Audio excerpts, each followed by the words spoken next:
Every Friday, I gather all the Patreon folks and anybody who's watching, and we listen to video game music together. Their choices. That's one of the tiers on Patreon. If you want to support the Patreon, it's patreon.com/MarcoMeatball. I had to get that out of the way. We are going to be listening to a bunch of selections. Several of these I will be analyzing, and breaking down from an emotional perspective, as I always do. The rest of this we'll be listening to and talking about afterwards. So stopping and starting as we go, and also listening through. Hope you enjoy these. There's a lot of awesome selections every month. Yeah, this is the first of this series. So Glitter Pop, before we get into the Turin Dot tier, which is the analysis tier, we're going to be checking out Toontown, Corporate Clash, Guilt and Resentment. It's a silly game where cartoon animals are at war against capitalist corporate robots.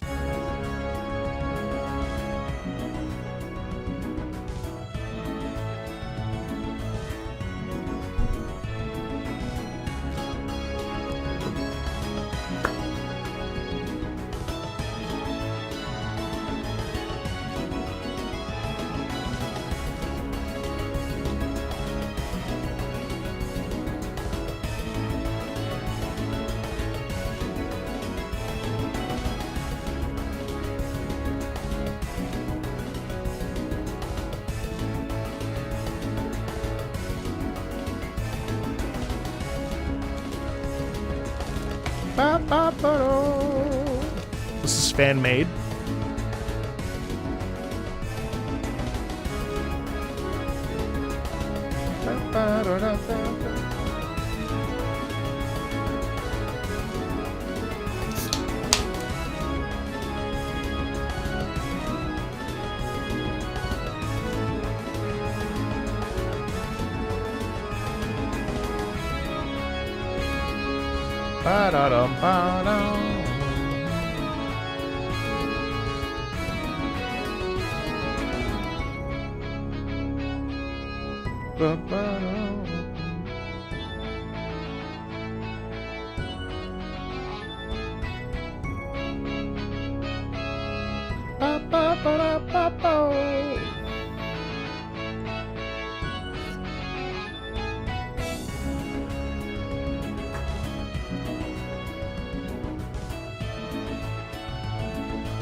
Yeah. So this is an interesting piece because on the one hand, it's like super not sexy. Like there's not a ton of bells and whistles. It's incredibly MIDI. It would be easy to, I guess, sort of in my mind, to write it off and be like, okay, well, that's nice. But actually, when we actually stop and really like listen to it, first of all, the sense of momentum is really satisfying, number one. And number two, doubling, it's true, doubling is always satisfying. And this does it incredibly well. And what I actually like about this loop is that the melody is constantly present. We have forward momentum, we have melody, we have a sense of like emotional impetus through those things, and the tempo is nice. So actually, this does a great job of showcase. I mean, the song is called Guilt and Resentment.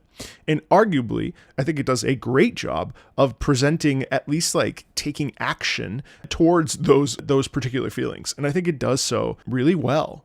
Now, it doesn't have like bells and whistles and like big orchestration, whatever, but what it does have is a desire to tell an emotional story through music. And I think that it does succeed in doing that. To me, that's still a song of, I use the word gumption a lot, but I think that the word gumption is pretty valid.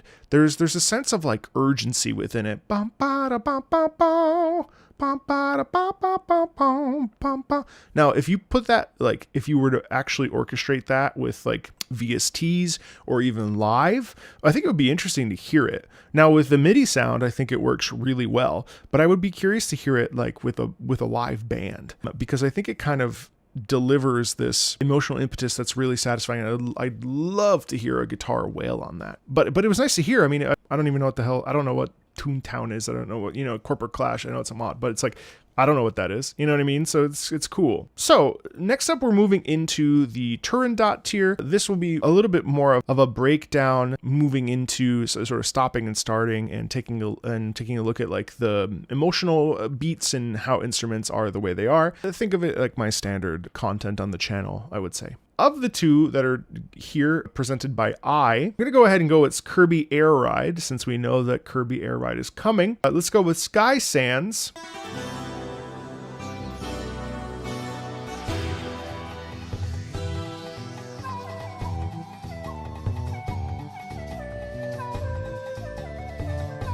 I always love stopping like within the first 13 seconds of the track because it's such like a buzzkill, but it's kind of funny because you can actually learn so much from like very little. So first of all, I love the sense of momentum and propulsion, kind of not dissimilarly to the Toontown piece, actually. I mean, this is the beauty of tempo and rhythm and movement. I love that Sky Sands, to me, when we think sand, we think like Arabian, like automatically the brain goes, okay, where's the sitar, where's the like this, that, and the other. Like there's a very distinct desert sound, and maybe Sky Sands will evolve here in a second. But what I really automatically admire about this piece is the presence of the bass.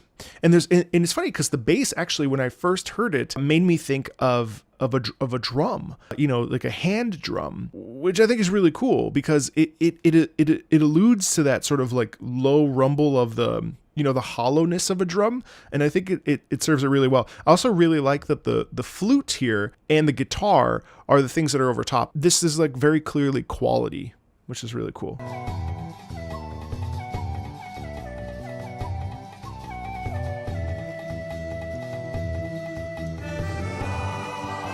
Whoa! So the brightness in the accordion here, super surprising. And you get the chorus in the background. It's just incredible. So again, I mean, Kirby as a character has this brightness to Kirby, right? Like there's a sense of like joy when you look at the pink puff and you just feel, it's different than Mario, where Mario I feel like is a buddy and you're like, kind of spending time with him. Kirby really feels like a ball of energy and bliss, right? But when you get chorus in the upper register and you get this beautiful, beautiful guitar, there's naturally a sense of warmth in that. And again, this is like for a racing game, Kirby Air Ride. And I think that those elements provide so much of that feeling of lightness or effervescence. Now, obviously, I'm sure there are pieces in this game that are a bit more serious or heavy, but I'm really enjoying, and I'm going to let it play out now for a minute, how much like warmth and like sort of light body, if that makes sense, is in this. You know what I mean?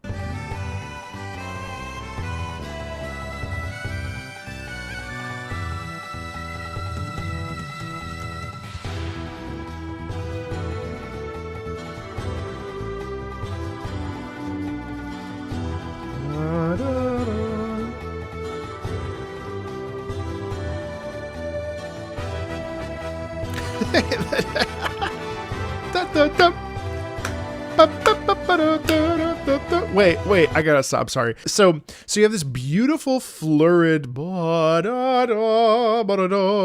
there's been several moments on this that are just a surprise, right? Because then the other thing that comes in here is these incredible I think the trumpets keep us locked into the race element. I also think that the trumpets are just naturally just so, because of how they are, they remind me of Zune trumpets from Toho. Like the tight harmony in those, or the doubling, it just works to deliver on the promise of being delighted and being, and like celebrating victory, or like celebrating even just the thrill of taking action. And it's interesting how like these little elements of music that come in later, right, after a minute, continue creating a sense of discovery and curiosity and I don't know, like joy, you know?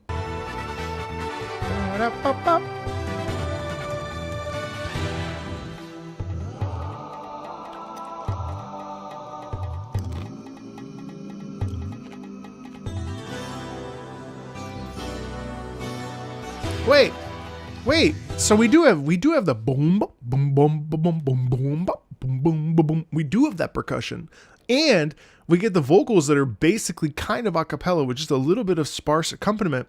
On top of which, we're also getting this like beautiful vowel, like mouth, like shifting and modulating. Not harmonically, but like the mouth shape is changing and morphing. Ooh, wop.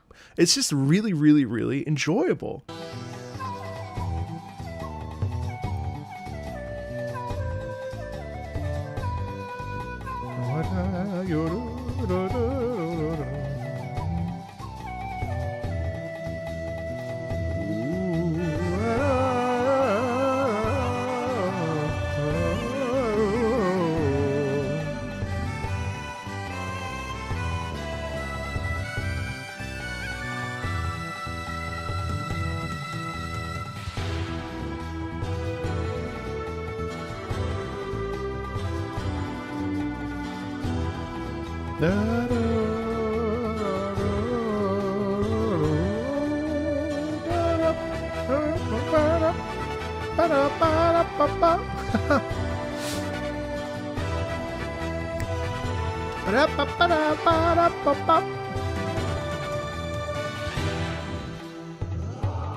Yeah, and so even though we have the momentum on the drum that keeps us sort of in a steady, rhythm, what I really like about this is the sort of, I guess, the harmonic duality, but also the emotional duality of having the rhythm be the thing, especially given the context of a racing, game. Like the racing keeps us going, but there's this placidness, almost this space that is just so much fun. Like that's like the perfect song to put on when doing other things, when working. Even when before going to bed, like there's this sense of like peace that comes over you. I mean, like you can cook with that song. Like there's just so much about that is just warm and delightful and so very Kirby. By Kirby Bandicoot, Spyro Enter the Dragonfly platform Peril. This soundtrack was the last game in the series to have Stuart Copeland as a composer, though not many people know that because he was busy during the game's development. He hired a whole team of people to make bass of each song. The team that sent those versions to Copeland, who would touch them up with his usual Spyro instrumentation. This resulted in the soundtrack having very slow, more moody melodies, with Copeland adding percussion that the first three games were known for. 80% of the song in particular is by Peter Neff, with the high chimes being a Copeland addition. The stage this song is set in is simply a bunch of rotating platforms in the night sky in between huge beds of clouds above and below, with mountains surrounding your sides and the distance. The song used to freak me out as a 4-year-old. Sorry, I just wasn't expecting that phrase. This song used to freak me out. What? You wrote it? You know I read this shit out loud? This song used to freak me out as a 4-year-old due to vocal samples. I'm curious. But nowadays, it's one of the first songs I put on when I want to simply relax after a long day. A nice mix of haunting. I'm not laughing at it. You remember the original Scream? When that trailer first dropped, I was on the couch with my mother. I was probably, I don't know, 7. I remember being so scared of the trailer of Scream that like I covered my eyes, I covered my ears because it scared me so much. All right, Platform Peril. Let's check it out.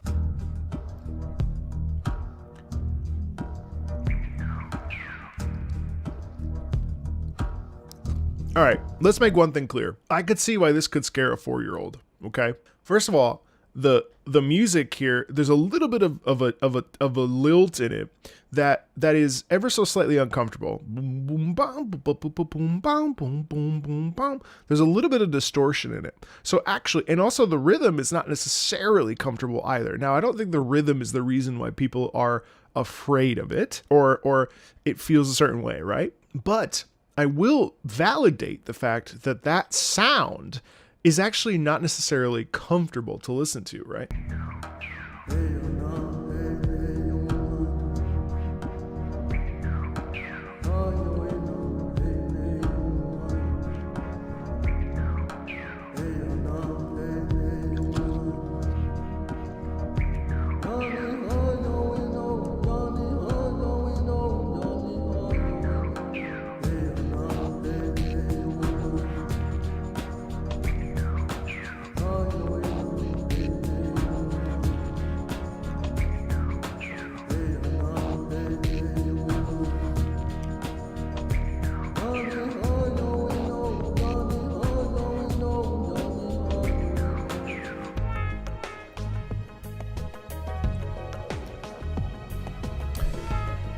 So it's actually really cool. So this first half is actually really, yes, meditative is a perfect word for it. It has this ethereal. Is that an Apache? Is that a Native American? Well, regardless, I mean, there's almost like a transcendental sound to it that makes it feel really rooted in the body. It's super rooted and grounded and earthy, and I think that like is really, really dope. Because what it ends up doing is it feels like a very like grounding experience because of the chant and because of essentially the rhythmic drone, because we don't really deviate too much. So we actually keep at a regular pace. Plus with the chant over top, what we end up getting is this really like beautiful mix of ethereal movement, which I think works extremely well for that sound, right?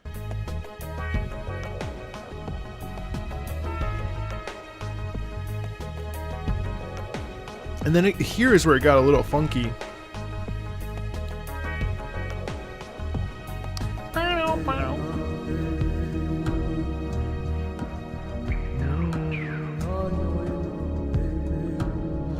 So it's interesting. This section is interesting now because we actually get a little bit more emphasis, and I'll tell you why. It's the low note drone, which is attached to so it's the chord setting up the singing. And what that ends up doing is actually sort of creating more gravitas and more of a setup to the, because before the first section, the voice kind of comes out of nowhere and it just kind of exists within the rhythm, right? But in this particular case, by putting a chord or a note drone as the emphasis musically, and then having the singer match that pitch while that singer deviates and does its thing, it actually creates a sense of expansion on the original chant premise, which causes, I think, a more intense feeling of whatever emotion, whether it be a deeper sense of like mysticism or magic or discomfort or whatever. Having the strong drone hit and then having the singer come in like within that sound causes much more of a deeper feeling, which is really dope.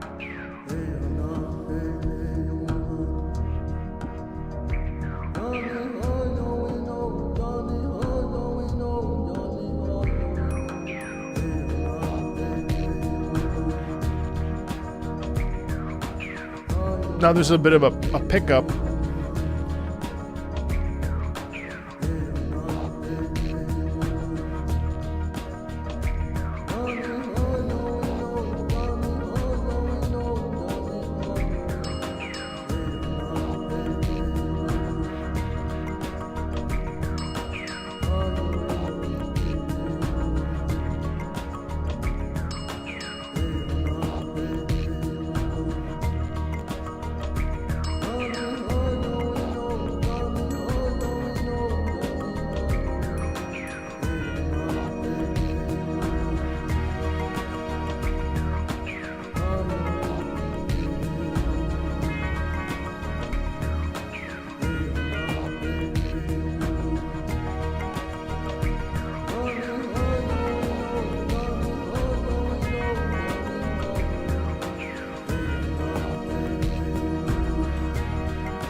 Jesus Christ!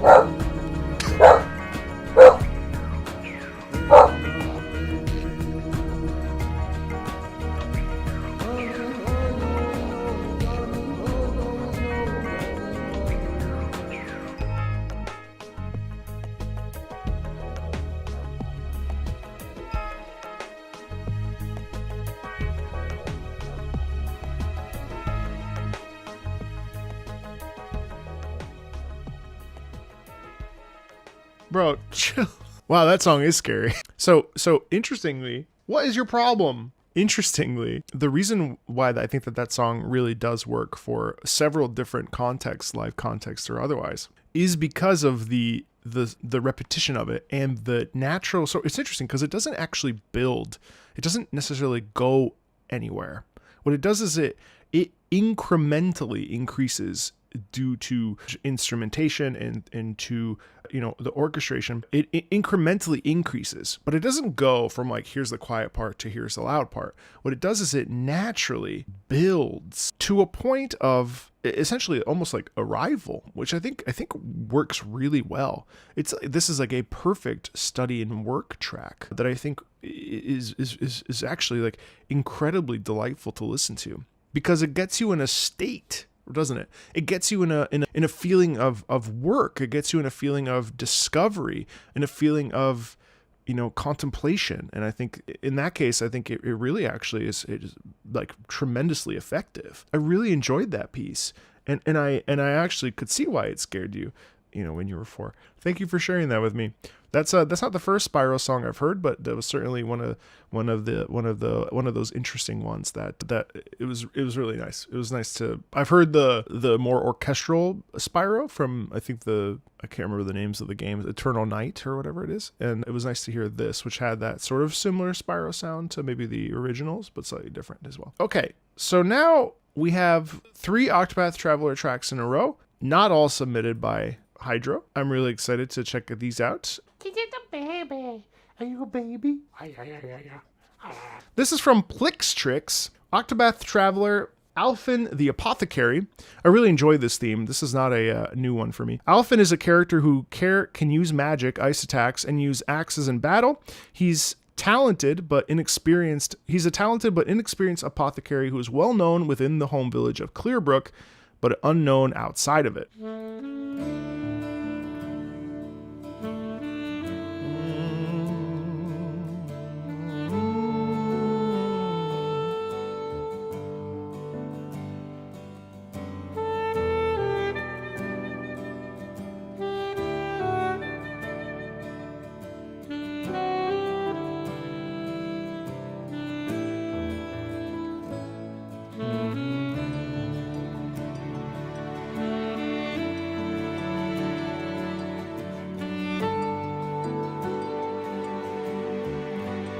So what's amazing to me about this, even in the first of all, I'm pretty sure this is live recorded. I'm pretty sure Octopath's entire soundtrack is live recorded. Now I think it's not a big orchestra. It's kind of small. I think it can't be more than maybe 30 people. I don't think it's like a 60 to 80 orchestra. First of all, I love the sound of the sax for Alfyn in particular. I think it does exactly. It's a very warm sound. I also think that it just like da da ya, ba da ya da. That naturally lends itself to the idea of care. Like that sound is the sound of caring, right? Now, also then you have the guitar and then you have the strings. And I think like all of this sort of building upon it, I think it highlights how meaningful and the desire for this character to just like live a honest and good life. And I think like the music really exemplifies the desire for doing good. And that comes across to me in the music, that it's really, really nice, especially with the melody more than anything. And then seriously, being supported by the strumming of the guitar is just so nice. Yeah.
And I think, so we do have a nice build up there, but then as we dial back, it ends up being like, it feels like this urge to want to explore and go beyond, you know, the confines of a little village, right? It's about exploration, you know, it's about like wanting to see life in a bigger way. And it's interesting how music does that, because we actually go home in this corner. We reset back to that just sax and guitar sound, which is very just friendly and warm, and a desire to help and be great at something.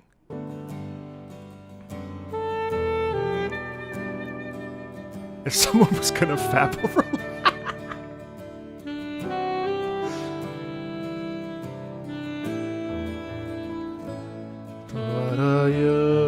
what a beautiful song, though.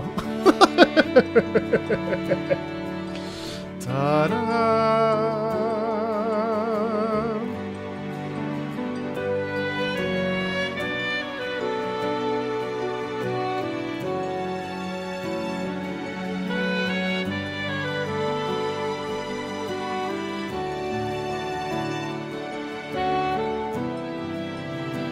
Mods, what does that Cyrillic say?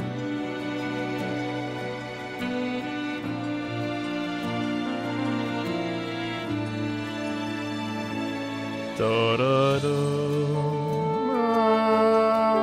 da.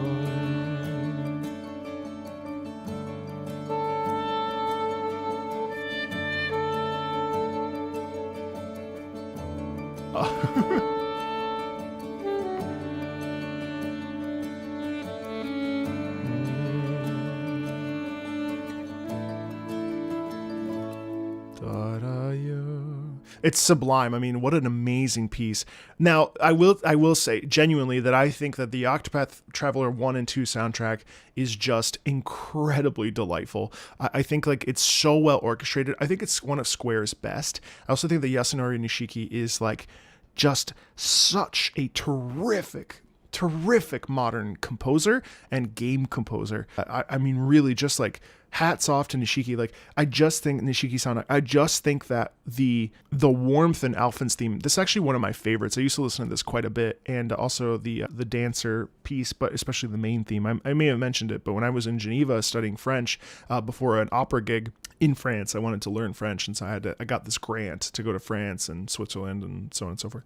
And I was like, hey, can I just have like $3,000 to go to this like school, the university in Geneva? And they were like, we have a donor that the only way that we get to keep this grant is if someone uses the whole thing. So can you just take $5,000? And I was like, yes, yes, I will. So I got to go to Geneva and study French with this grant. And it was just incredible. I mean, Switzerland is a beautiful place, and I'm actually dying to go back. but this soundtrack actually is deeply actually in me because of that experience and sweating my balls off in this Geneva apartment, like right downtown, and just playing Octopath Traveler and like leaving sweat stains on this poor girl's couch. I just think Alfyn's theme is so like about like exploration, right? About in the way that the melody surges in the saxophone,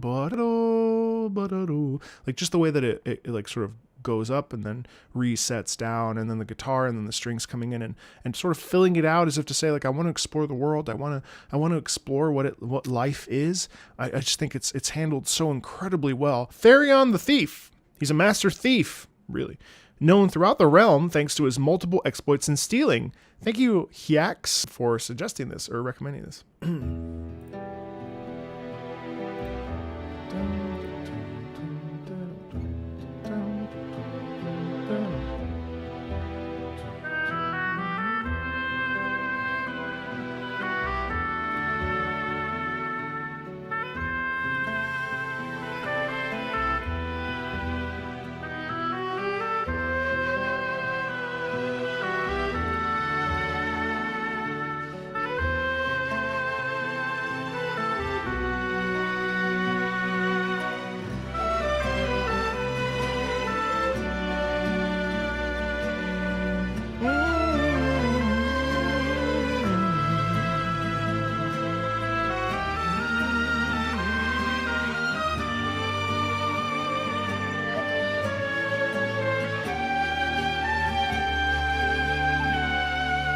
It's really hard to talk about this because it's so beautiful, and like it really just is like almost like there's so much nuance in the way that this music is composed, right? And there's so much nuance in the way that it like tells this story of like yes, it's about a thief, but even more than that, it feels like this thief has such a like things are not good, and the reason why they turn to thievery is because they're trying to, make their life better. And they try to act cool and collected, but actually, again, I don't even know if this is context or not, but this is the beauty of music, is that you don't need context in order to like feel, right?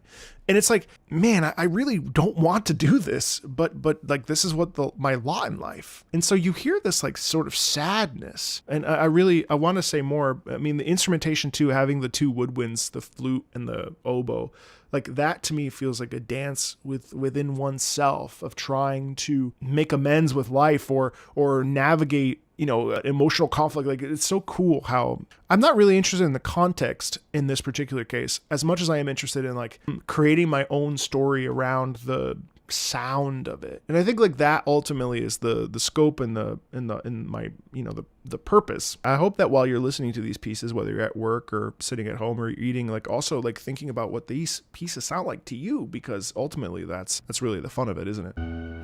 Hey Viper, what's up?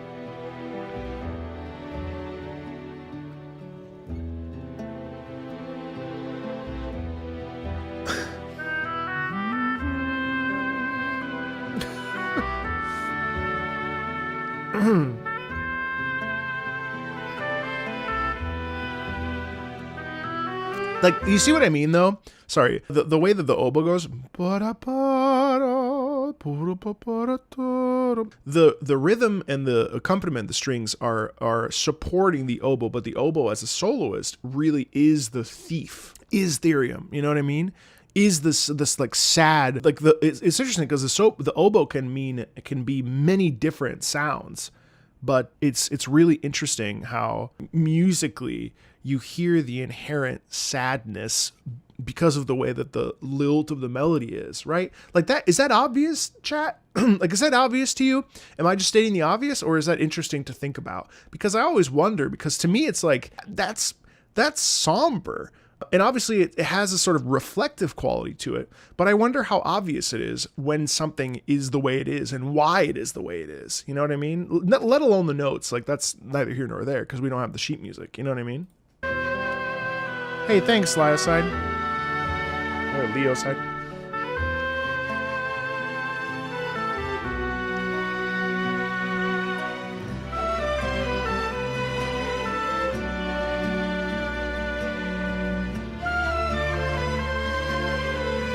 Thank you, Comp.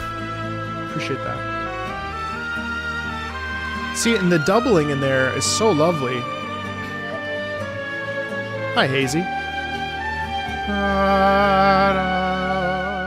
You feel how like there's a languishing in that. You know what I mean? There's a sense of languidness.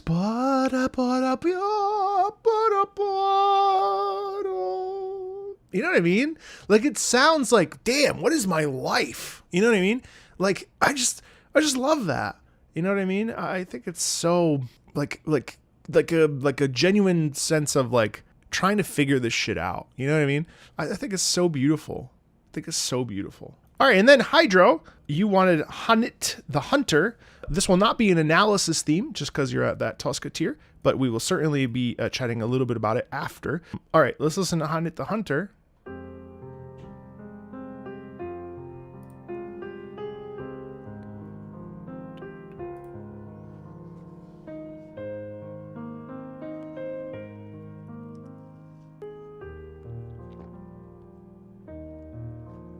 I just adore piano music.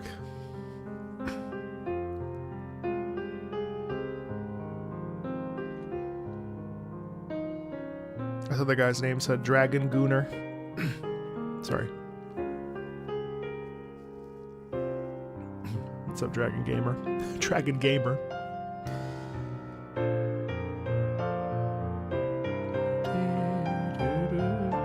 God, it's so beautiful.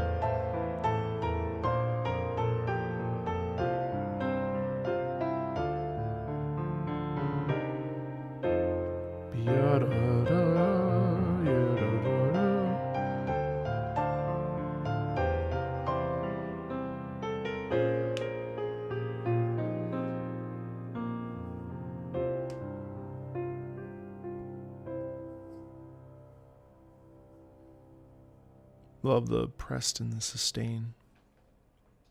But see, then we go back to sadness. It's so interesting. Like, this is truly sad.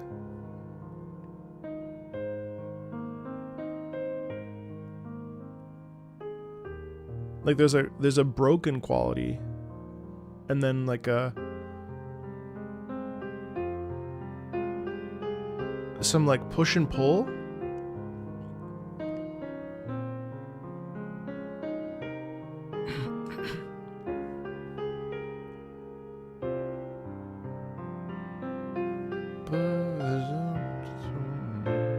And then there's this warm, loving sound. Like, I'm not going to give up on anything.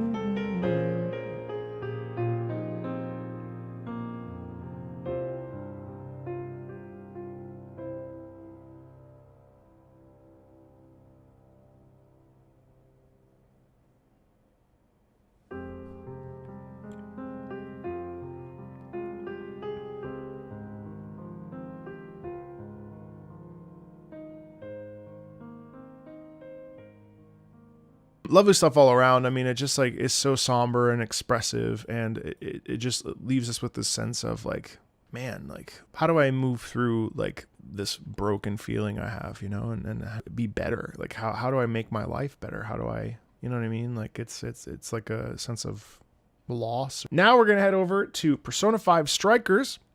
Singularity plays in the Okinawa jail. For context, the jails are like palaces in Persona 5 Royal, but jails don't disappear in the metaverse like palaces do.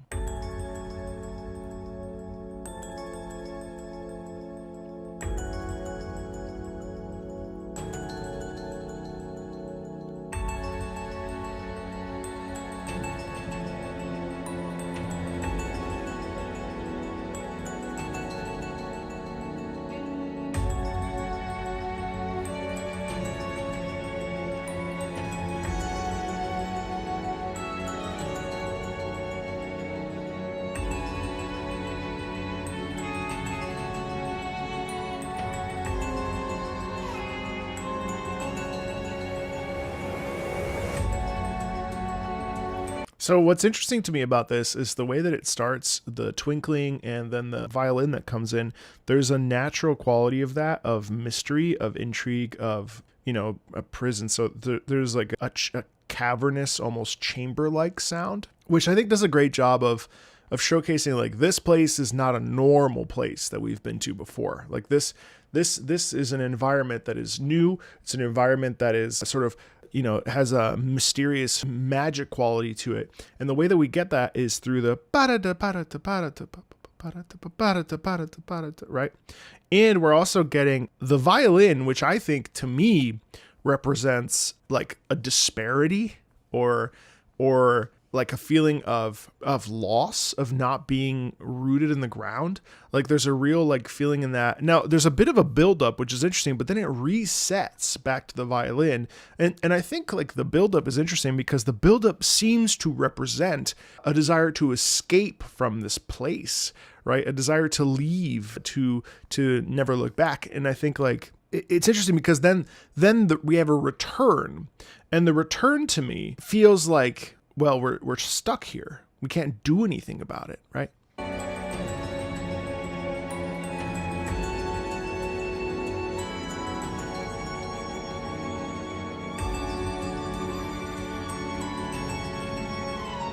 Wow.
So something that this soundtrack does really well, this particular song does really well, is the sense of like urgency.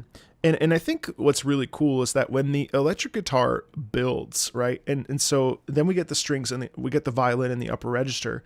What that ends up doing is it ends up giving us a feeling of like really, really, really having our back against the wall, and like almost like a semblance of like lashing out, right? A sense of wanting to burst through and push through a barrier. And to me, it feels like the way that this track naturally builds and then kind of resets and then builds again and then resets. This is a pressing into something, a release, a sort of like almost like an outcry, or almost like, in this case, I guess, a tearing of the mask. I find it interesting because of the way that we get the electric guitar, that there's a forward momentum of like through desperation of wanting to begin again, or just that the electric guitar does such a great job, plus with the upper register of the violin, of this desperation, which is what comes through the most, I'd say. This feeling of not being willing to be boxed in, or having to double down on something. I find that it's just really, really, it's a powerful theme. It's actually quite nice, so maybe I don't generalize about so I really am not a fan of acid jazz, I think is really what it comes down to for the most part. Or I'm not crazy about funk per se, but this track is more in line with the stuff that I like listening to, and I appreciate the blend of the electric guitar with the violin. It's kind of, especially with the violin, has this sort of virtuosic playing in it that I think is really, really lovely. Let's check out Temple of the Moon from World of Warcraft. This is brought to us by Poisoned Zero. The choice was I Am Setsuna or World of Warcraft. I'm going with World of Warcraft since I feel like I really just want to listen to more of it. This is one of my favorite songs in WoW's OST with 2 variations of a theme. It is the quintessential song that to me represents night elves, their reverence to nature. Oh wait, Temple of the Moon. Oh no, I never heard this before.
I can hear what you mean. This has like that quality of the temple, you know, and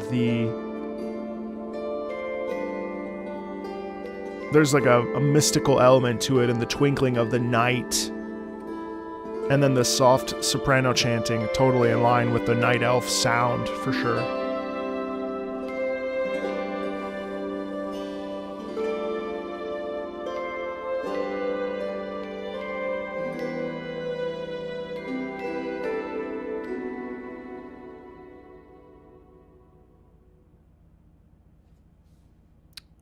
Okay, this is a variation.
I love the strings in there.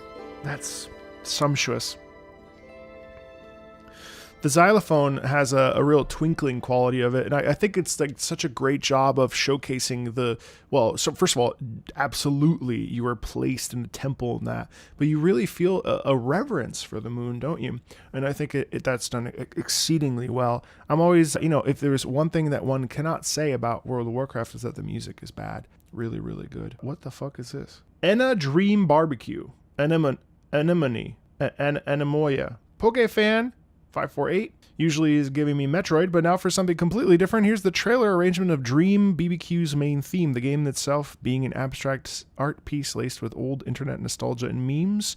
The version with trailer visuals is also available here. Why don't we just watch that then? Warning, the following trailer contains flashing lights.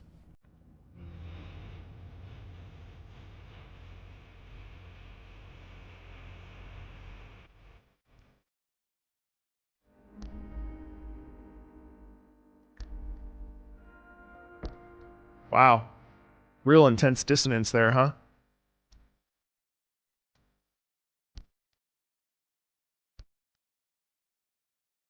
Oh, that upper soprano is crazy. Oh.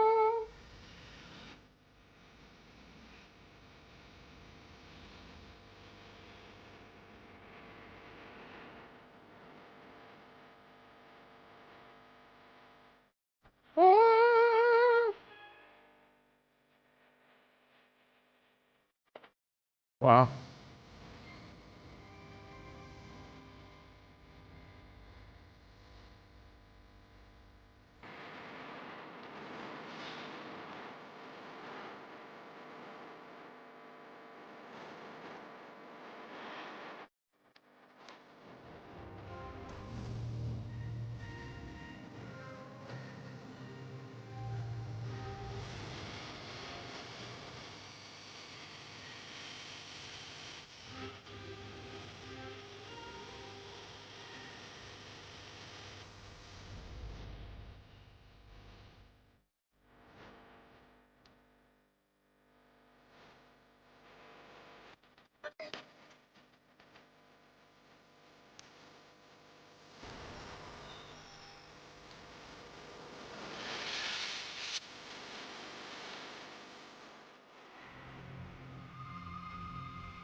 Wow.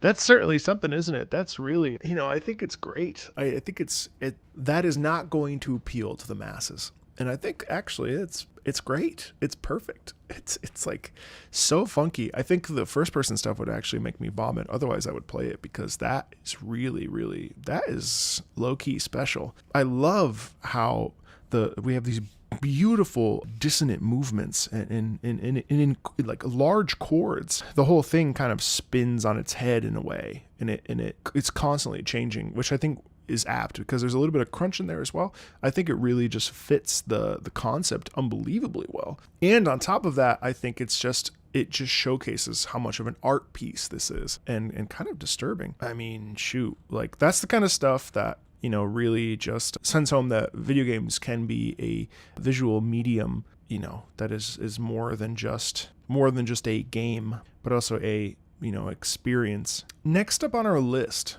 we are going to be checking out Luna, Mine, Hades 2. Olympus Aflame, this is the piece Abbey Road, which was recorded at Abbey Road. Luna says, this track is possibly the magnum opus of Austin Wintory and Darren Korb's careers. This track is the boss battle against Prometheus, the one that brought fire to humans. The rest Austin described in his video as well. Have fun with this rotation too. Also, no MIDI instruments. Yay.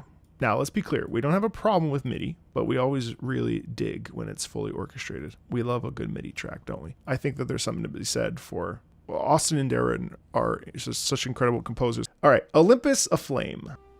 I'm also curious. You said this is their magnum opus, so I want to hear what you mean by this.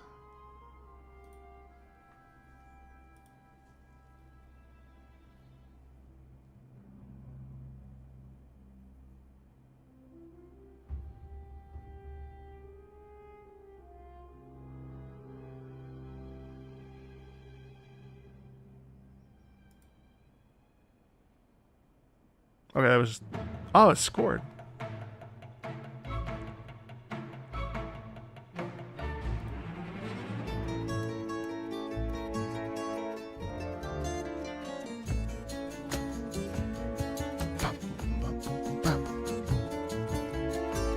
Damn it, Luna. now. See, you give me sheet music. See, this is the thing.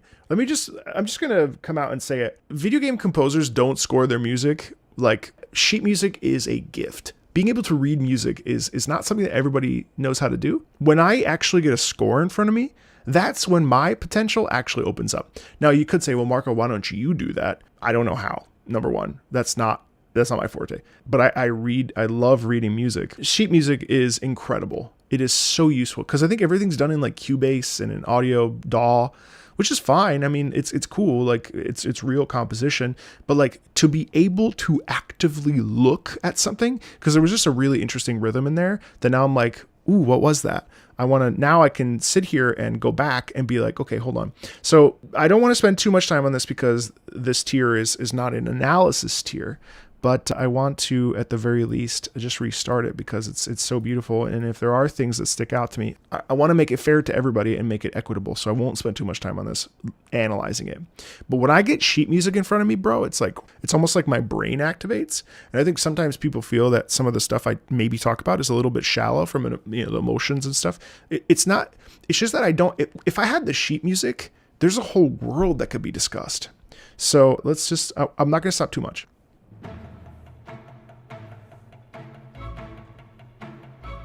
So it's so cool because even right there, you see how the log drums go. So we're doubling up and then going and playing in unison here. There's a little detail like that. It's just so dope. And then here you've got this beautiful. This is an appoggiatura. Briam, briam, briam, briam, briam. I just love that. So you get, and it's in 7/8, which is it's cool. And then here, really quickly, we shift into 3/4, have a little bit of a reduced thing, and then we pop back into 7/8. These little things make such a big difference. Hold on one sec. And then down here you get the bouzouki.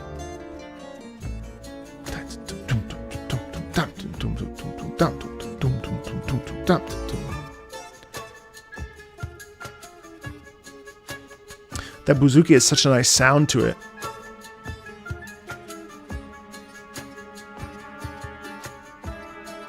See C sharp here in contrast.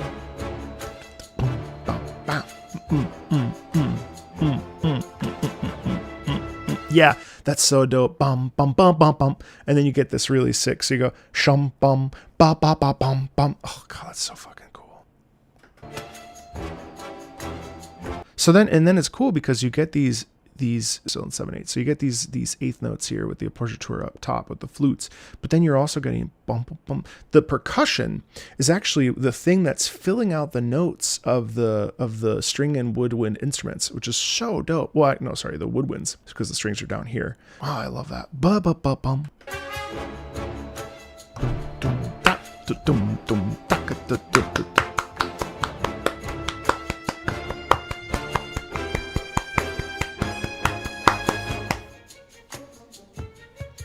And then we're just trading off.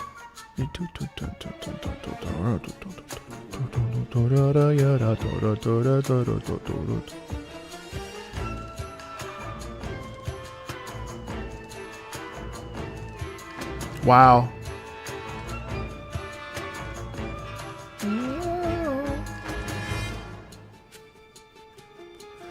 Because the bouzouki is playing every single note, it actually has the sound quality of like danger, kind of, yeah?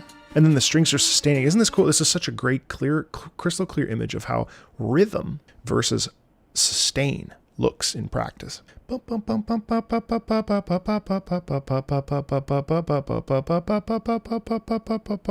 here, you have, it's so cool. Such a clear example of the difference between rhythmic movement and sustaining.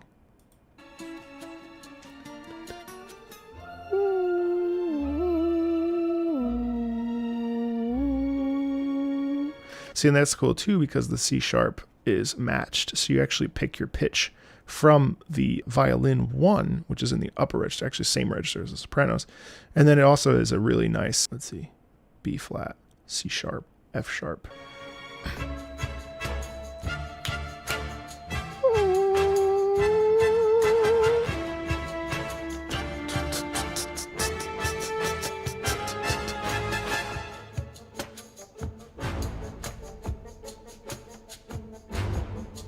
Love that heavy brass, my God.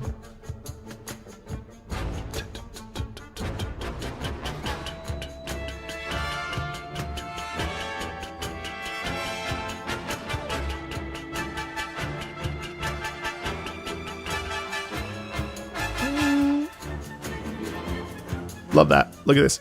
Bouillon. So fun.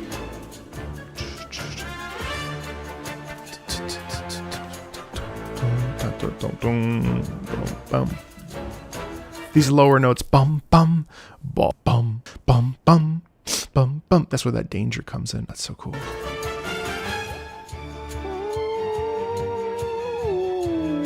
And then that synth is where we get that Hades sound, but around it really is this orchestration is just delicious.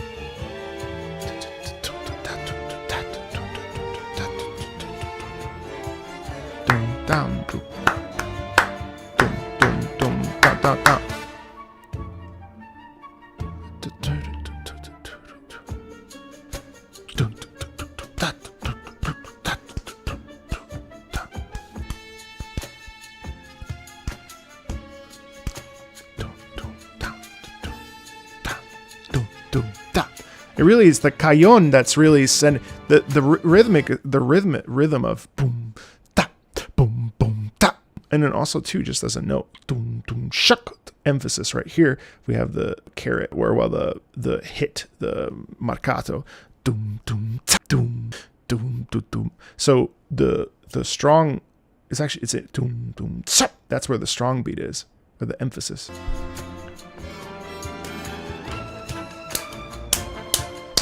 Boom, shot. Boom,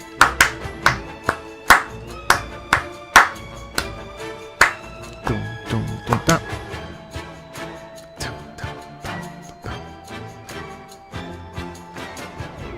Bra, boom, bra, bra.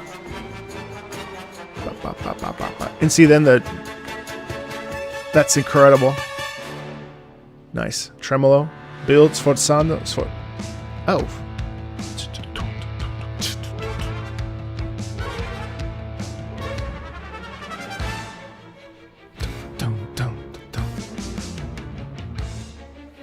Bum, bum.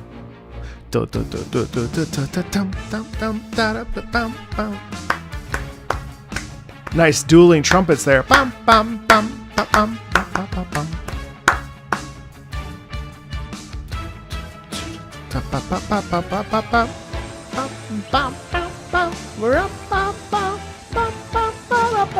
bum. Nice unison movement here. This is dope. Lots of unison movement here.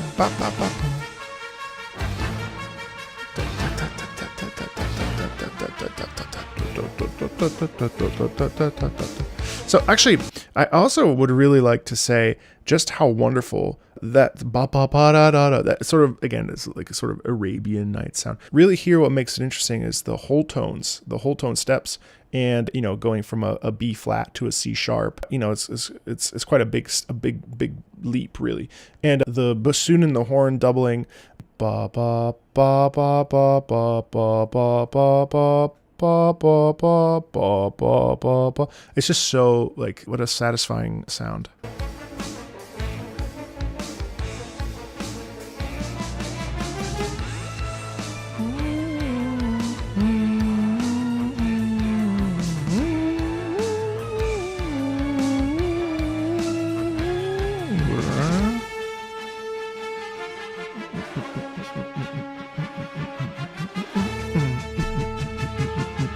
And this is all just build up, but it's cool to see dot dot dot dot dot dot dot dot dot dot dot dot dot dot. Aulos, nice. Miraculously in tune wiggles in one breath.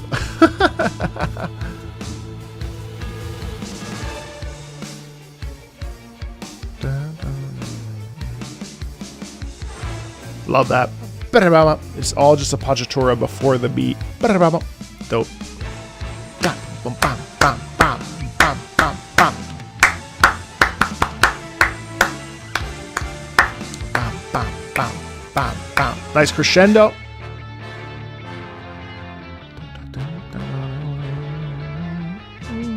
Nice bass guitar, electric guitar, bazooki are moving at the same time, all in unison.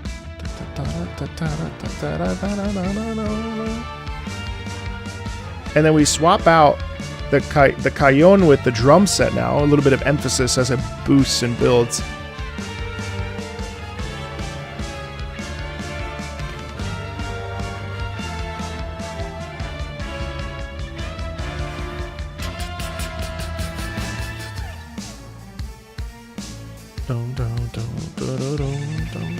Man, nice upper register electric guitar just wailing. And then the trumpets take over, they switch off, and then the other trumpets take over and switch off, back up to the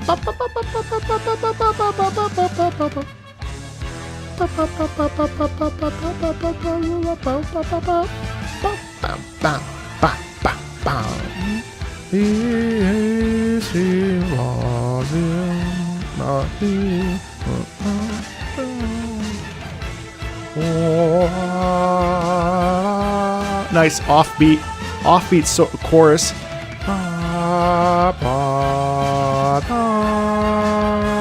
Nice dissonance augmented there. Fuck. What a great piece. Do I think it's their magnum opus? I think it's really dope. I don't know if it's the magnum opus. What an incredible piece. I mean, it's like contained, but also has some really nice push and pull in it. It kind of stays within the window of a sound. So it doesn't necessarily go somewhere, even though it builds within itself, which is really dope. I mean, just an incredible piece of music. You know, it's gorgeous.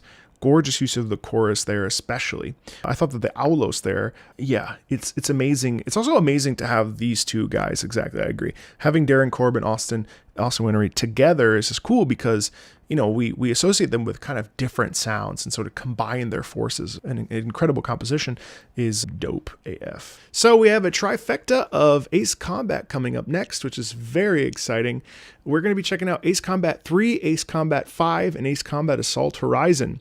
First up is Ace Combat 3 Electrosphere, The Protocol. Ace Combat, this is from Spherewa. Ace Combat 3 was the first Ace Combat game I ever played. Well, with five vastly different branching storylines, as well as a Ghost in the Shell-esque setting. It has remained an unforgettable experience.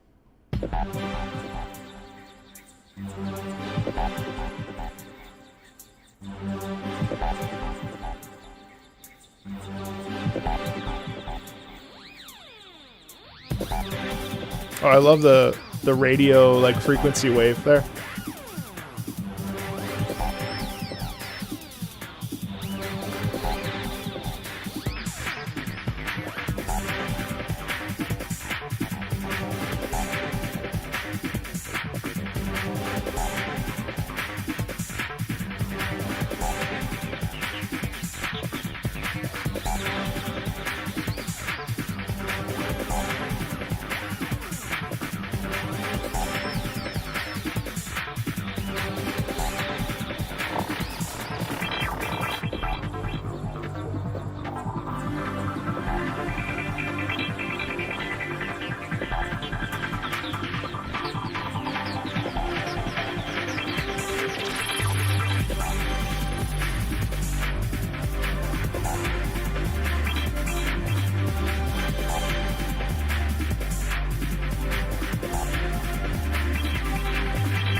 Thank you, Bran, for the raid, buddy. I appreciate you. Hey, everybody.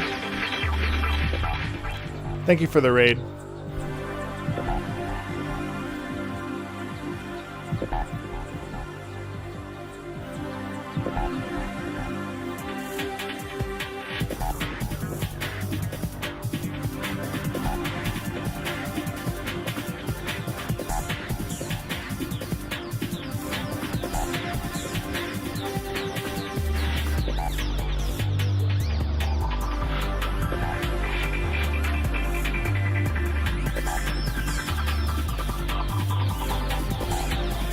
You know, it's an amazing thing how different, no thought, only pets. It's incredible how different Ace Combat, Ace Combat 2, 3, Ace Combat, how different the sound is in the PS era.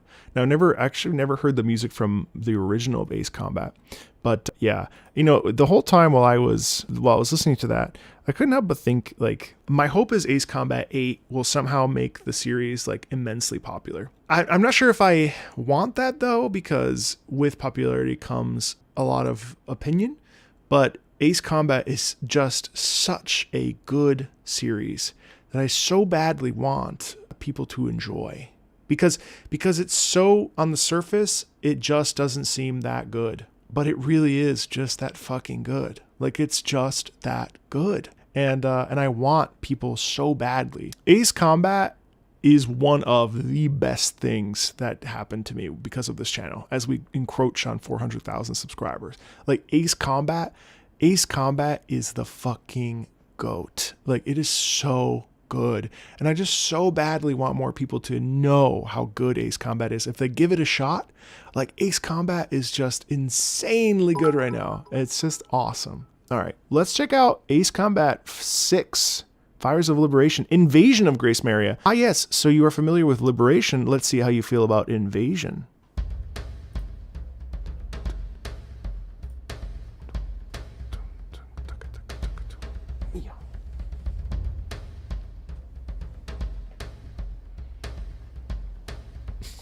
You want to pay me to pet my dog? I mean, I won't say no.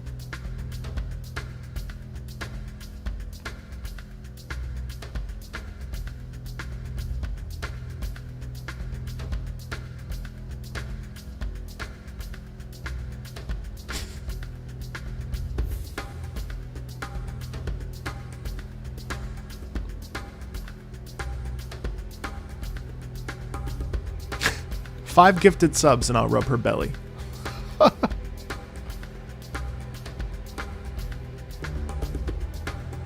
Oh man, I absolutely love the... These are bongos. I love the build up here.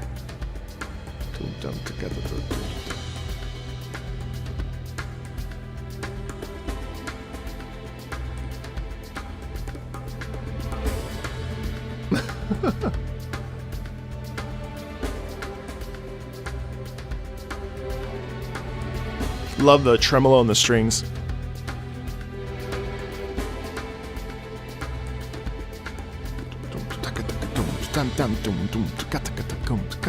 Again, rhythm here is driving this, which is so amazing.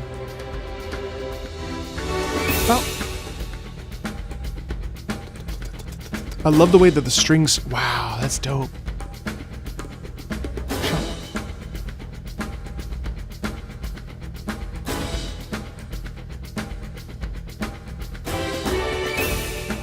Love that. Love the string accents.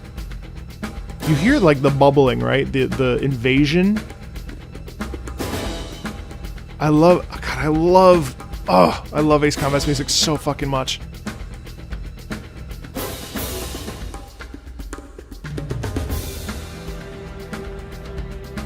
Da, da, da, da, da, da.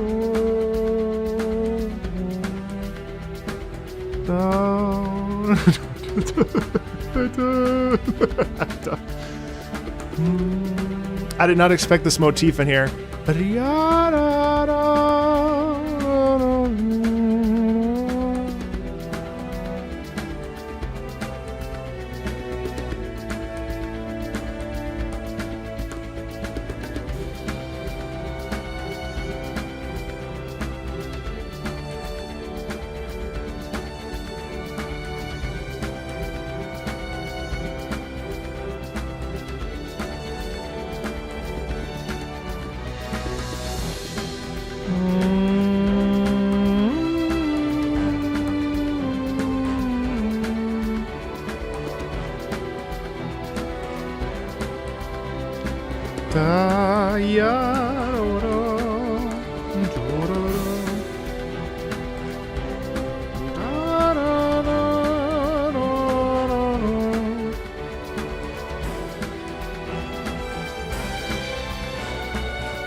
Down.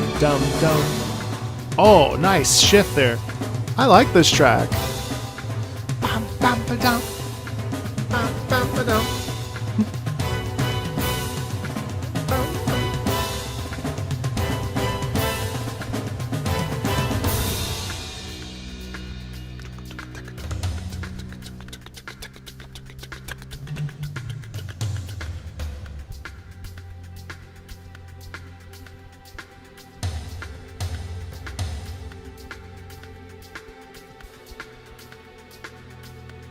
She just looks at the camera like, save me.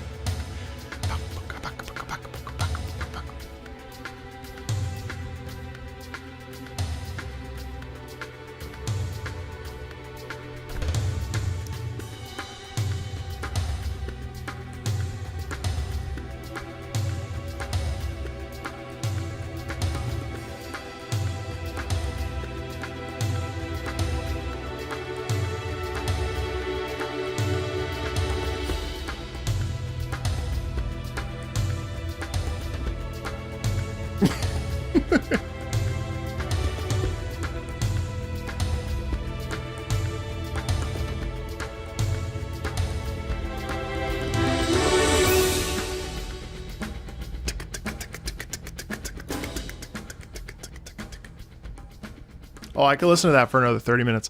That is an incredible track. So that Invasion of Gracemeria, then followed by Liberation of Gracemeria, like those are such terrific pieces. Like I loved the rhythmic momentum in this piece. Seriously, seriously good. It's just, and also the motifs in Ace Combat on the whole are just so... Deersley, Ace Combat Assault Horizon. Oh, Mrs. Krista Yoslav? No Drop. Composer Keiki Kobayashi, singer Katya N, lyrics with translation.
Oof, my God.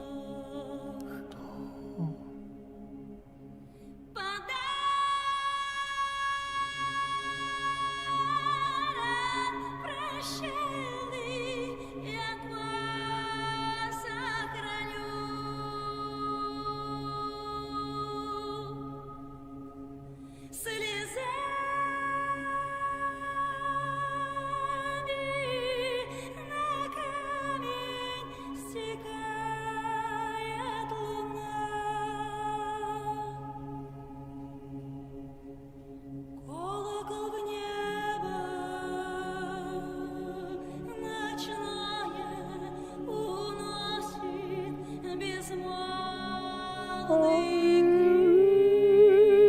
Oh my God.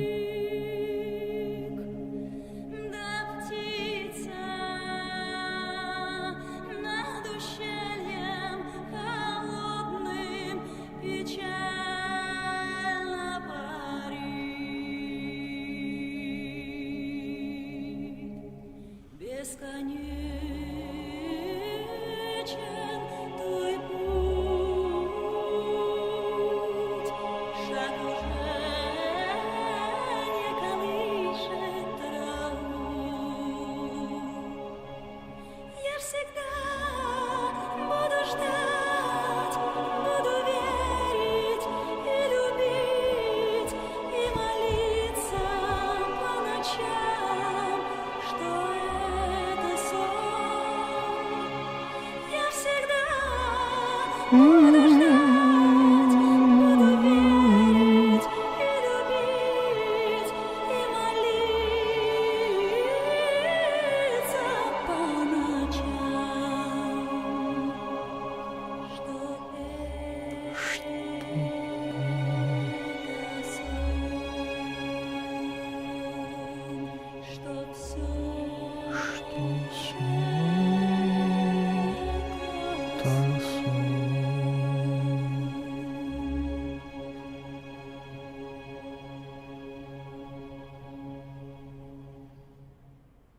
Oh my god.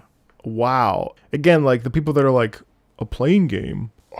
I can't express to you how like visceral it is to like play like a pew pew fighter plane game that you're just like, okay, cool. And then you hear this shit. Like that's not normal. And that's not like in a dog fight. It's absurd. That's why I like shill Ace Combat. It's like you have to play it. I mean, like it's just that fucking good. It's just that good. It's just that good. And that music there is like so next level. Now, is that a track that I would listen to in my spare time or like in the car? No, I would not. That track is so powerful. No, you do not need to play any of the ones that come before. There are references, but between Clair Obscur and Ace Combat 7, now I think Clair Obscur is a better like package. But if there are two games that if people are like, Marco, should I buy this? Yes is the answer. Yes. Okay, Final Fantasy XIV. This is Find the Princess from Dawn Trail. Easily missed. This is the BGM for the new dungeon. I absolutely love it, possibly more than the original. Let's listen to it.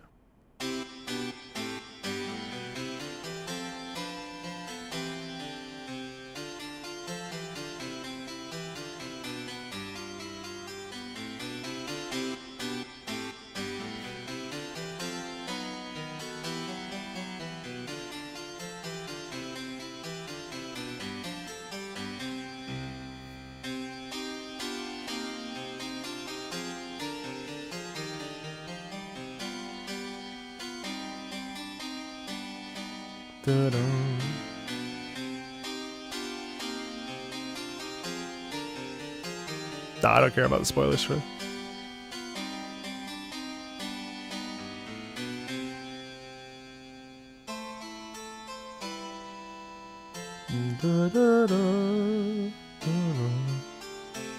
What a, you know, this is like an easily missable track.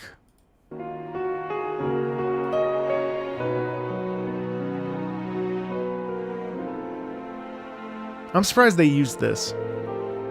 Also, beautiful piano rendition, though.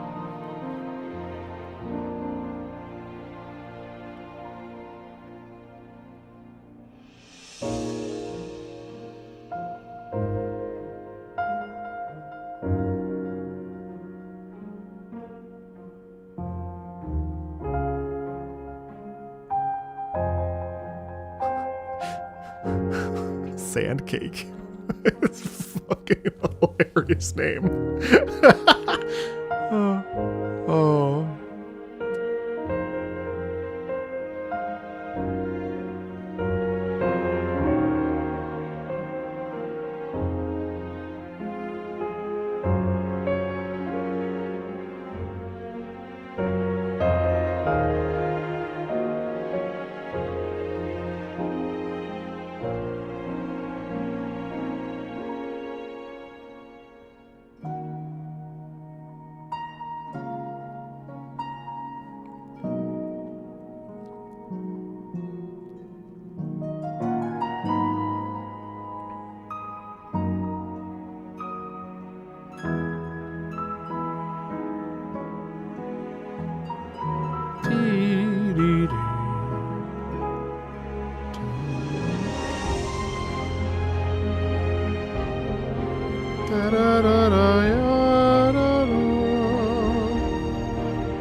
All right, now hold on 1 second. So I am loving this particular version. Hold on 1 sec. Let me just fast forward.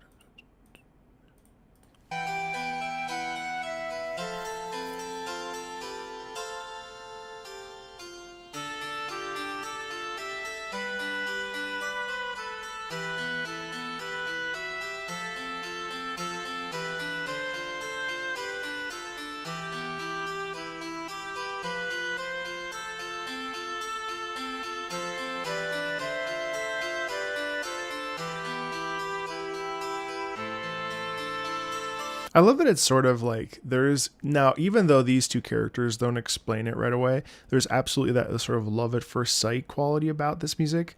Now, the harpsichord, I think, fits unbelievably well for the original sort of format of Final Fantasy. And I will say, like, Final Fantasy IX's soundtrack is weirdly Baroque. Not weirdly, but like it's interesting. When I say weird, I mean because it's also like fairly experimental at the same time. So it's kind of neat because it uses this experimental class. It's like neo Baroque, but like an even more modern than neo, which is so interesting to me. So to hear it fully orchestrated, it's actually like it's interesting because the full orchestration of it actually provides it, like lifts it and makes it even more serious. Right, the orchestration, the slowed down tempo, all of these things create this quality of this is sort of like magic to it, you know. That I think it maybe probably, well, to my ear it loses the charm of the harpsichord and the tempo, but what it gains is the emotional depth, which is as good as the original, which is really nice. I mean, it's cool.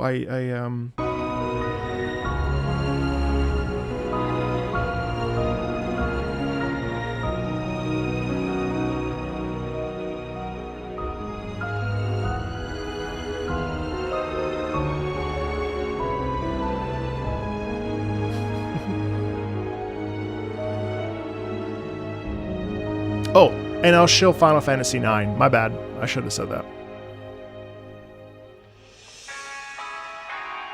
Oh! That's cool! Da yada. That's awesome! What? Alexandria Castle? What?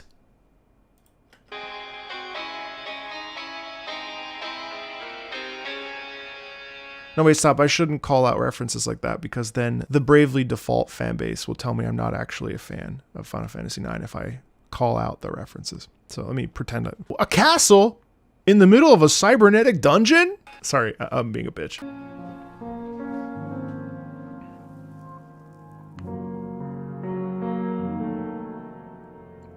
Why is that there?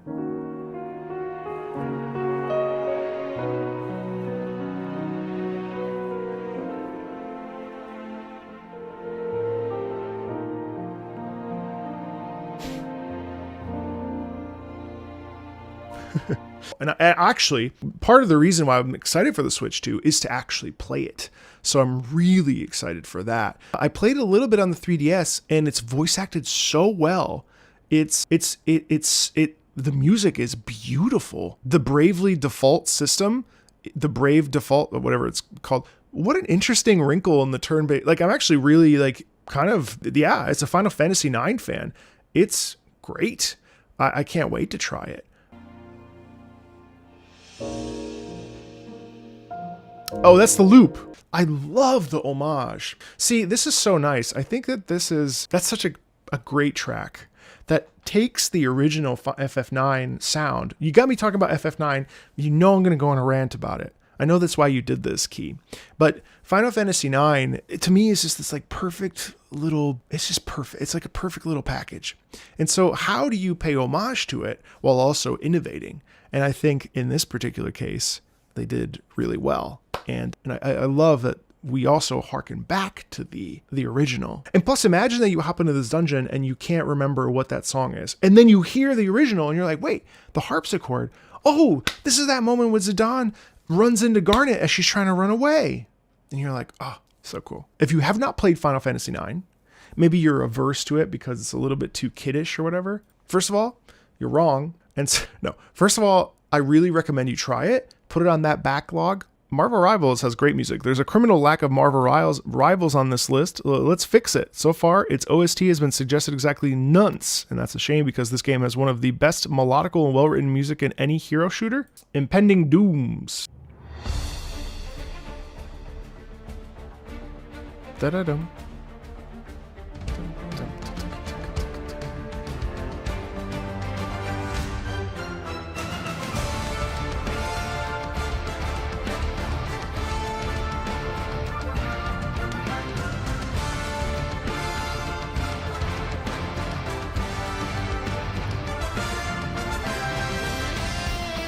Oh!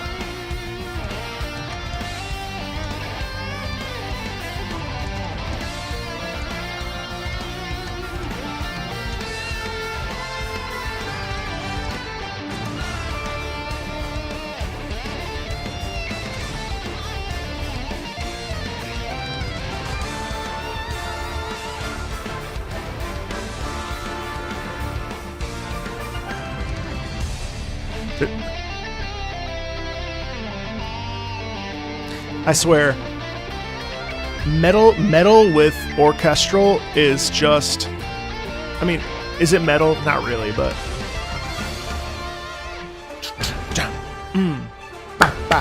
yeah.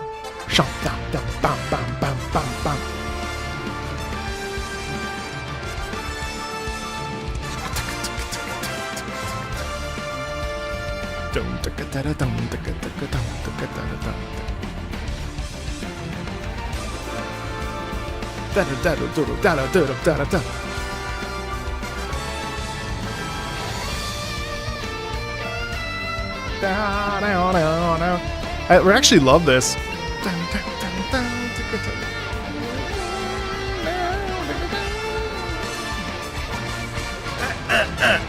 It's so freaking good, dude. Wow.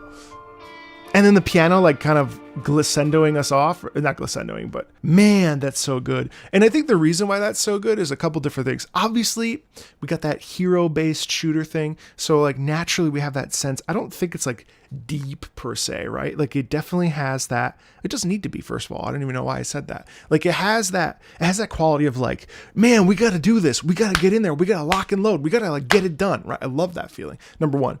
Number two, absolutely adore electric guitar. So any time classical meets a fusion, I go ape shit for it. Whether it's symphonic metal, like in this case, or symphonic EDM or whatever, like, man, that's incredibly fun. And it's just so satisfying. You know, I think partially it's because when I was growing up, my dad loved Pink Floyd.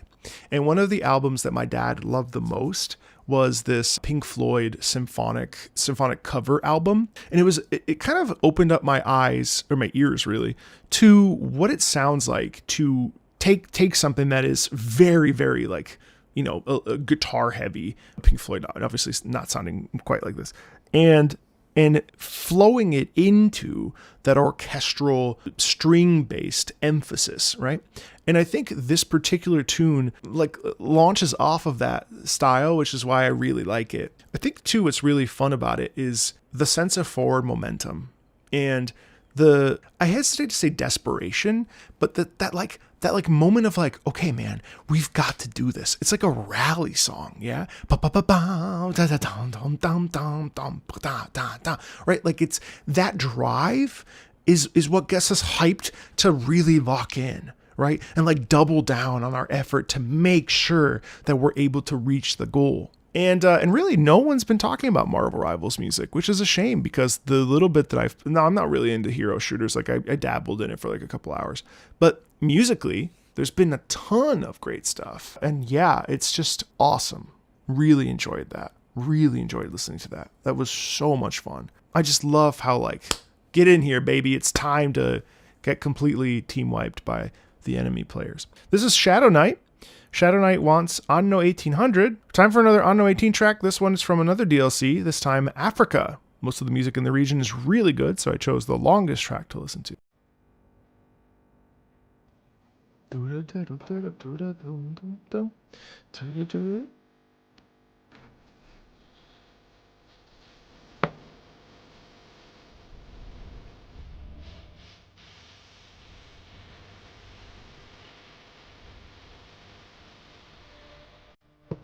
Wait, isn't this the Anno 1800 theme right here?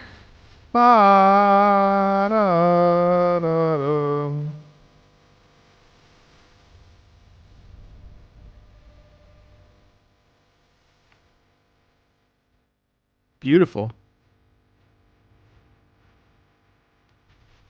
Oh, beautiful French horns there.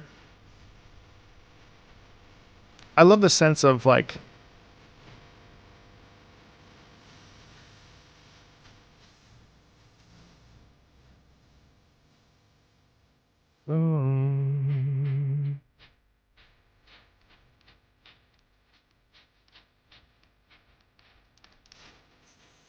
Wow.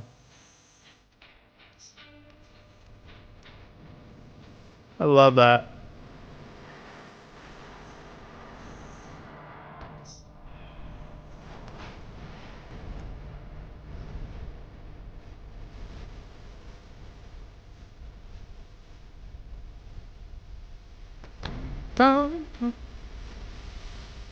Wow.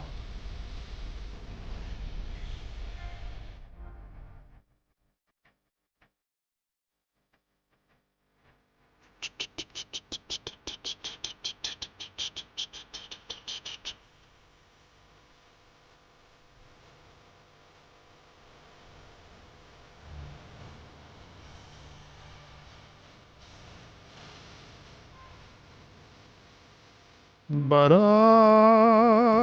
ba-da, ba-ba-da-do.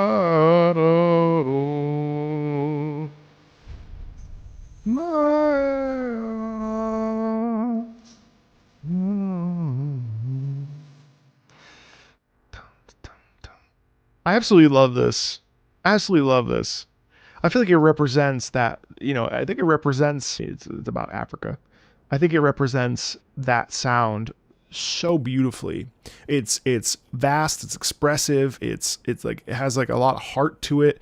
It's warm. I absolutely love that choral sound too, and the richness of the vowels. Yeah, it's beautiful. Anno 1800 has consistently had beautiful choral and orchestral music, and I think it may very well be at this point probably my shoot. I kind of want to play it. Well, I don't really like games like this. In truth, I think that this has one of the best Ubisoft soundtracks. So on April 24th, 2025, two critically acclaimed RPGs released, Clair Obscur Expedition 33 and The Elder Scrolls Online, and The Elder Scrolls Oblivion. Unbeknownst to most, a third officially acclaimed RPG was also released on that day, The 100 Line, Last Defense Academy from Danganronpa series creator Kazutaka Koudelka.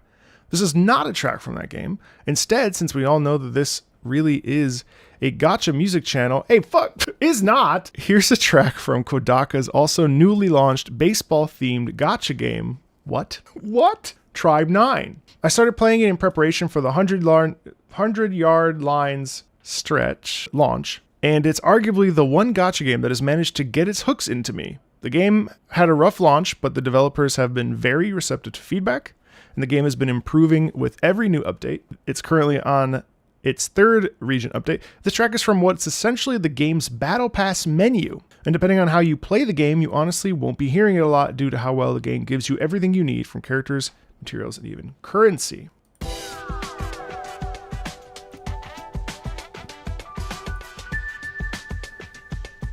So it's a baseball game gacha. Tribe 9?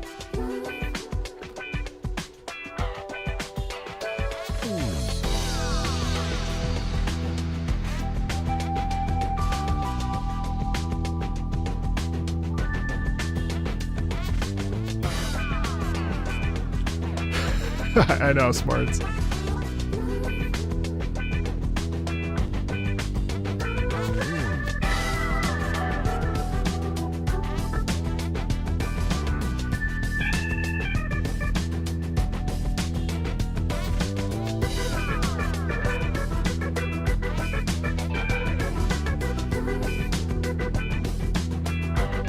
Immersed in a crazy, exciting story.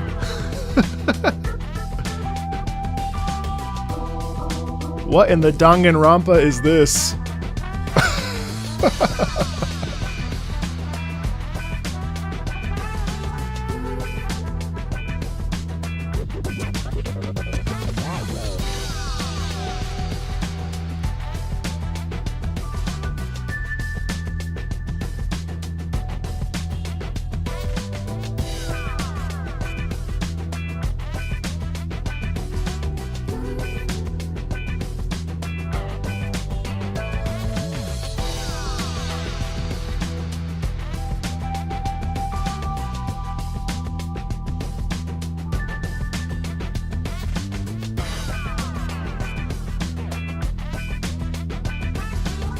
That's dope. Before we continue, 100 line is being compared to 13 Sentinels. And I have to tell you, I definitely struggle with the sort of like click visual novel stuff. And Sirius, one of my mods, was in the chat with me while I was playing it. And part of me, I turned it off after a while because I was like, I mean, I'm enjoying it. But the characters are so interesting. And the first 20 minutes are extremely cool. The combat's actually pretty fun. I feel like comparing it to 13 Sentinels, what I've played of 13 Sentinels is actually pretty apt. If you're on the fence and you're like kind of wanting to try something new, I'm gonna try it because I was really impressed by the first little while. It's good. It's good.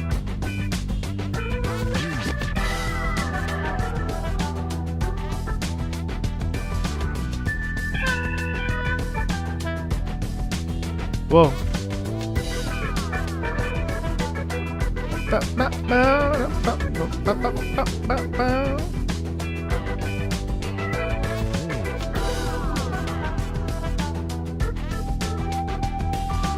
Oh yeah, there's a demo, yep.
Yeah, that is a vibe, and thank you for making me download another fucking gacha game. Okay, Fjord, speaking of, Tribe 9 and the 100 line right next to each other. Sire's Supervision, PSA, buy this game so Koudelka and Uchikoshi get to eat. God bless. Tokyo Studio for their ambition. All right, let's listen.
Yeah, the Clear Obscure creator, the head of the company, I think, suggested playing this. Actually, that was what got me to buy it.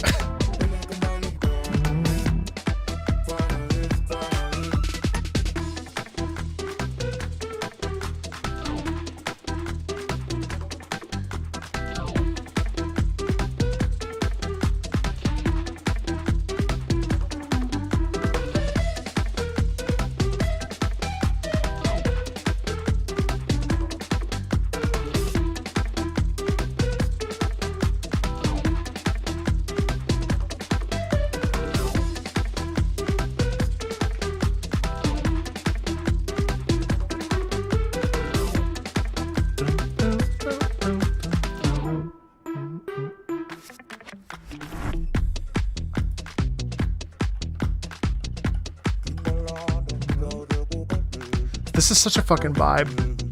This is really good.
Like this. So to me, this is like perfect. So first of all, not only can you like sort of turn your brain off and actually listen to it, but it's also just like a really great piece of music that you could like play in the car. Really, you could play it in any context. Well, besides maybe like, I don't know why Making Love was, no. Well, you could, my point is like, you could listen to this in many different contexts, whether it's game context or out of context. It's fairly repetitive, very fun. Marco Goonball strikes again. Listen, blame it on Nikkei. Yeah, really fun. Makes me want to keep playing the game. So, oh yeah, Koudelka. So this is Koudelka. That was, the previous track was from Fjord Explorer. Are you actually a Fjord Explorer, by the way? I've been meaning to ask you. Zav, Koudelka, Waterfall, another track from this obscure game I thought you might find interesting. Starts looping around the 4 or 5 minute mark. Let's check it out.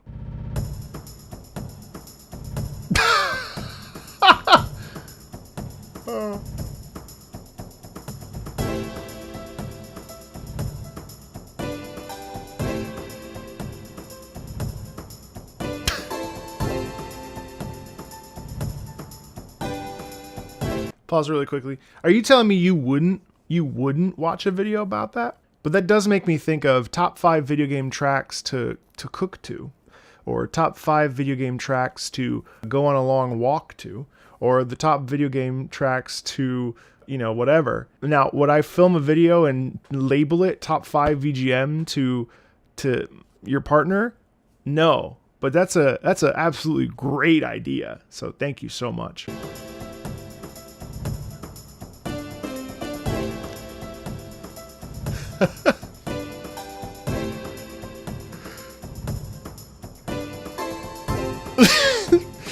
This is dope. I like this. But again, no one's thinking about Koudelka. I think it's cool to like give it a statement, you know.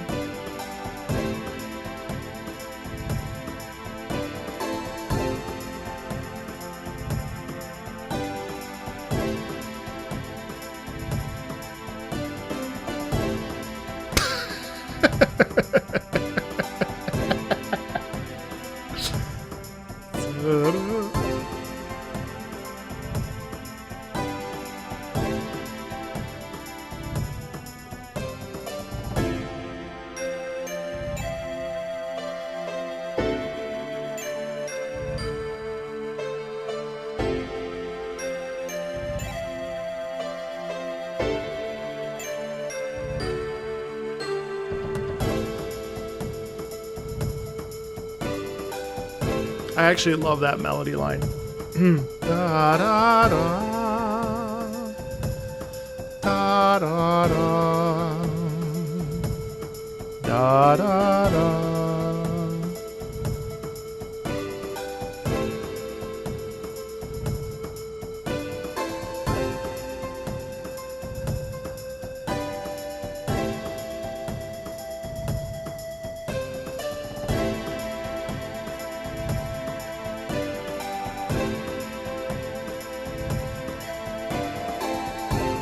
This is a battle track? What?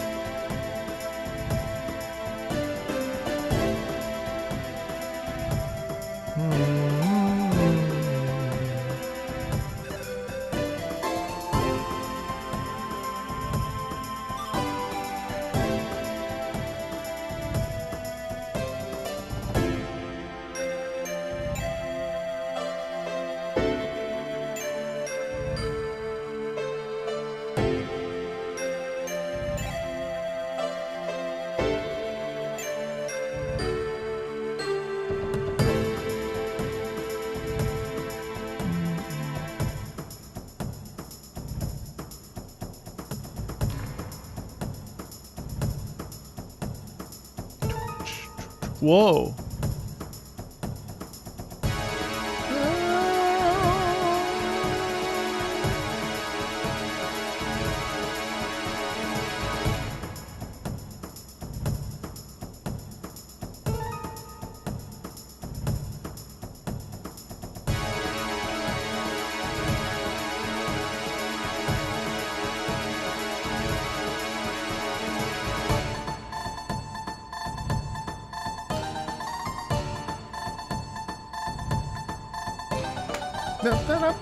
Whoa.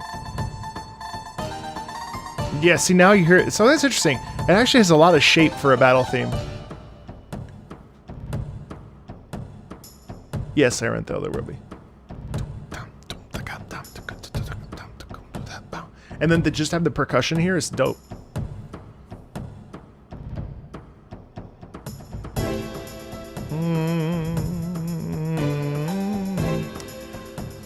It's interesting how like that music ends up feeling very, there's a determination in that sound that we hear in most battle themes. The quality in that is actually like almost, it's hopeful rather than like conflicting, which I think is kind of fun. Da, ya, da, da, ba, da, da. You know what I mean? I like that piece a lot.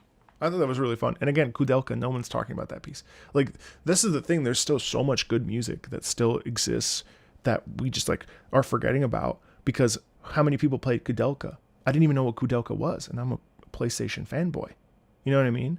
So I think it's great to be able to like feature it. And I wouldn't believe you that it's a battle track, but that makes complete sense. I think it's lovely. I love the like sitar quality, especially in the back half of that. It's fun. It's fun. Well, that ends today's stream. That ends today's video. I hope you found some tracks that are interesting to you, maybe some games that you've been exposed to. Hopefully you enjoyed my rants. If you didn't, I'm terribly sorry. I do tend to lose my brain during these streams and I end up just talking. So I do love the sound of my own voice. That's sarcasm. I don't actually hate the sound of my own voice, my singing sound especially. Ugh. But with that being said, I do hope that there are some tracks here that really stood out to you, maybe some games that you can explore and add to your never-ending backlog. Yeah, thanks a ton.